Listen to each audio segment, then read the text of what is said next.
Donc la parole est maintenant à Nicolas Roche qui va nous parler des aspects BPCO et asthme, un peu de la maladie et de la réhabilitation respiratoire. Effectivement, la BPCO et l'asthme ont plusieurs choses en commun. Première chose, c'est leur fréquence. C'est que c'est des maladies qui sont extrêmement fréquentes, puisque, sans rentrer dans des détails de chiffres, mais chacune d'entre elles touche 7-8% de l'ensemble de la population. Donc maladies extrêmement fréquentes, et maladies qui, sur le plan du mécanisme, je ne vais pas m'étendre là-dessus, mais sur le plan du mécanisme, sont basées, si on peut dire, sur l'obstruction bronchique. Donc c'est des malades qui, soit de manière permanente, ça c'est la BPCO, qui est liée au tabac essentiellement, soit de manière variable, ça c'est l'asthme, qui est lié souvent à l'allergie, vont avoir une obstruction des bronches. Un des inconvénients quand on a une obstruction des bronches, c'est que ça induit un essoufflement.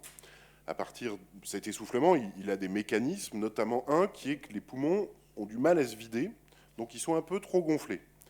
Et les poumons, c'est comme des ballons. On a plus de difficultés pour faire rentrer un peu d'air dans un ballon qui est déjà plein que dans un ballon qui est vide.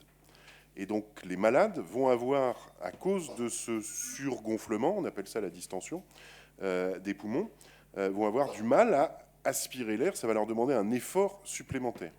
Et donc ça va expliquer cette pénibilité de la respiration, qui va devenir un acte d'une certaine manière désagréable ou gênant, ou une sorte de souffrance qui est pas une douleur, mais qui est une sorte de douleur respiratoire, si on peut dire, qui va les handicaper dans la vie quotidienne.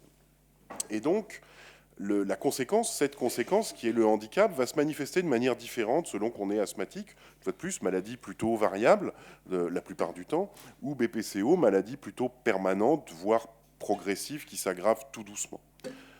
Donc, BPCO, qui est aussi une maladie qui est très insidieuse, ce qui va être un des problèmes qu'on a pour la prendre en charge, c'est qu'elle se révèle très progressivement et souvent la prise de conscience de la maladie est assez tardive. Après, quand on a pris en charge ces patients, quand ils sont diagnostiqués, ils vont avoir des traitements. Et ces traitements vont cibler la cause ou le mécanisme de base qui est l'obstruction bronchique. Pour cibler l'obstruction bronchique, il faut des médicaments qui arrivent dans les bronches. Pour que les médicaments arrivent dans les bronches, il faut les aspirer, les inhaler. Et donc ces traitements sont administrés par des dispositifs d'inhalation. Et ça, c'est un élément qui est très spécifique de la réhabilitation dans ces maladies. Cette réhabilitation, elle va avoir une de ces deux composantes cruciales, c'est l'éducation. Et cette éducation devra notamment cibler la technique d'utilisation des dispositifs dont on sait qu'elle est très médiocre. Et ça, c'est de notre faute en partie, les soignants, parce que probablement on ne prend pas assez de temps dans la vie courante pour expliquer comment les dispositifs fonctionnent. Donc ça, c'est vraiment une spécificité dans ces maladies bronchiques, la technique d'utilisation des dispositifs. Un autre point dans l'éducation, c'est le fait que pour qu'un traitement marche, il faut le prendre.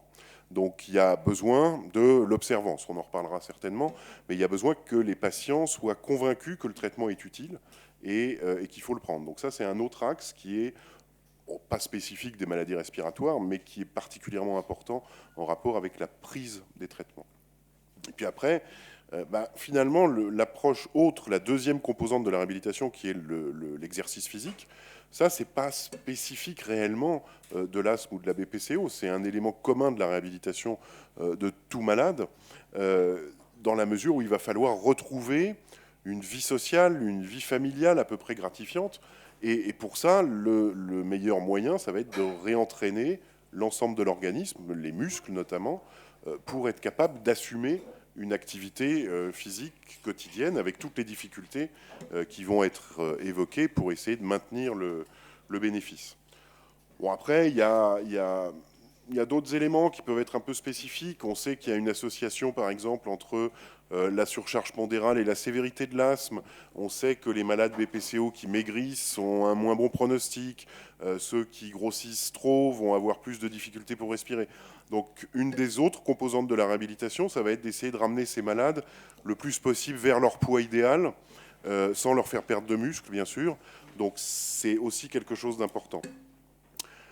Bon, et puis je finirai avec les épisodes aigus. Ces deux maladies sont, au-delà du handicap, caractérisées par des épisodes aigus que dans notre jargon on appelle exacerbations. Exacerbations qui ont des causes qui sont différentes. Ça peut être des infections, ça peut être des expositions à des allergènes, mais un des éléments très importants va être d'apprendre ou de permettre aux patients de reconnaître la survenue de ces exacerbations suffisamment tôt pour les prendre en charge et de savoir comment réagir. Ça, c'est absolument crucial. Et puis, évidemment, et j'aurais pu commencer par là, il y a l'éviction des causes. L'éviction des causes, ça, c'est des mesures éducatives spécifiques.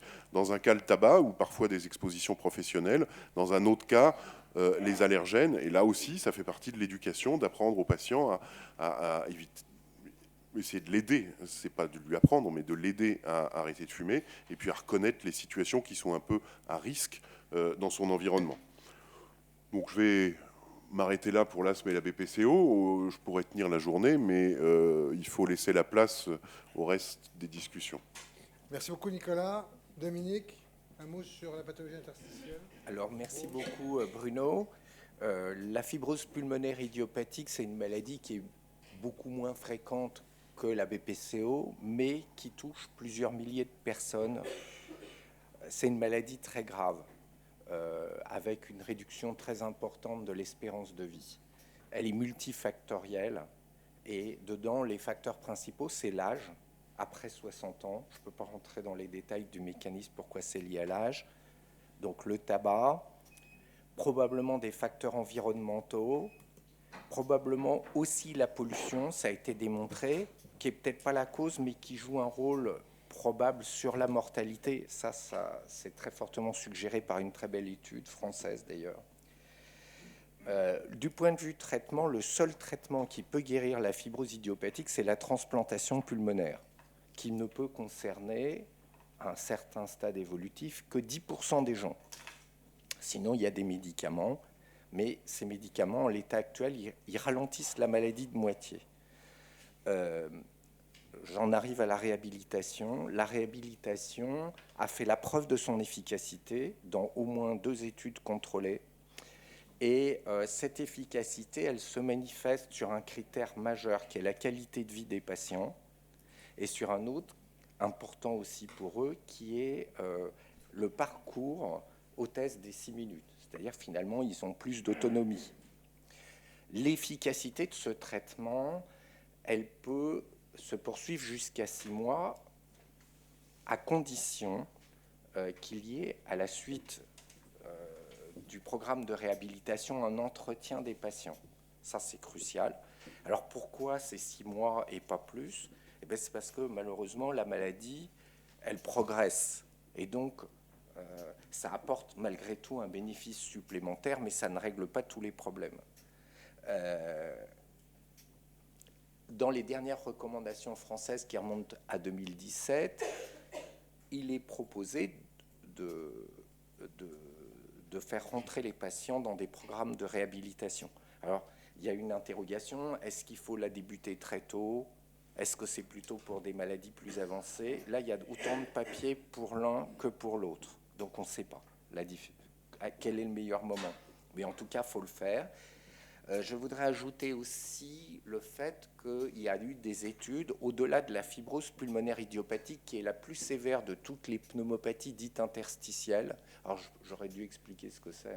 C'est une maladie du poumon profond, là où se font les échanges gazeux entre les alvéoles et le sang, et qui aboutit à une perte d'oxygène dans le sang, surtout à l'effort au début, et puis après en permanence.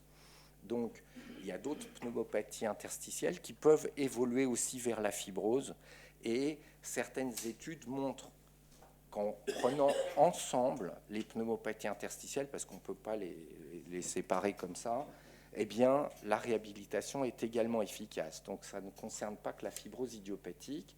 L'intérêt de la réhabilitation, ça concerne d'autres pneumopathies interstitielles. Je ne vais pas rentrer là-dedans. Il y en a plus de 200, donc je pense que voilà, c'est à peu près ce que j'avais à dire. Merci beaucoup. Merci. Si vous avez une question brûlante pour nos 2 experts sur ces pathologies, c'est le moment. J'ai une question. Vas-y.